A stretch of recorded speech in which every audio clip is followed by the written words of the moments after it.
Challengers Bengaluru ತಂಡವು Rajasthan Royals ವಿರುದ್ಧ 11 ರನ್ಗಳ ರೋಚಕ ಗೆಲುವು ಸಾಧಿಸಿದ್ದು ನಿಜಕ್ಕೂ ಸಂತಸದ ವಿಷಯ. ತವರಿನಲ್ಲಿ ಸತತ ಸೋಲುಗಳ ನಂತರ ಈ ಗೆಲುವು ತಂಡಕ್ಕೆ ಮತ್ತು ಅಭಿಮಾನಿಗಳಿಗೆ ಹೆಚ್ಚಿನ ಹುಮ್ಮಸ್ಸು ನೀಡಿದೆ.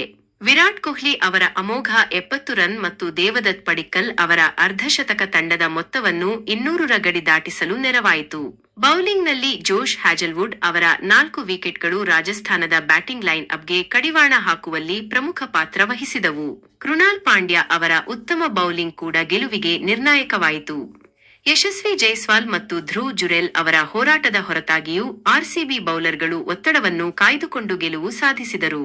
ಈ ಗೆಲುವಿನೊಂದಿಗೆ ಆರ್ಸಿಬಿ ಅಂಕಪಟ್ಟಿಯಲ್ಲಿ 3ನೇ ಸ್ಥಾನಕ್ಕೇರಿದ್ದು ಪ್ಲೇಆಫ್ ಹಂತದತ್ತ ಮತ್ತಷ್ಟು ಮುನ್ನಡೆದಿದೆ. ಒಟ್ಟಾರೆಯಾಗಿ ಇದು ಆರ್ಸಿಬಿ ತಂಡಕ್ಕೆ ಅತ್ಯಂತ ಮುಖ್ಯವಾದ ಮತ್ತು ಸ್ಮರಣೀಯ ಗೆಲುವಾಗಿದೆ. ಈ ಗೆಲುವು ಮುಂಬರುವ ಪಂದ್ಯಗಳಿಗೆ ತಂಡಕ್ಕೆ ಆತ್ಮವಿಶ್ವಾಸವನ್ನು ನೀಡಲಿದೆ ಎಂಬುದರಲ್ಲಿ ಯಾವುದೇ ಸಂದೇಹವಿಲ್ಲ.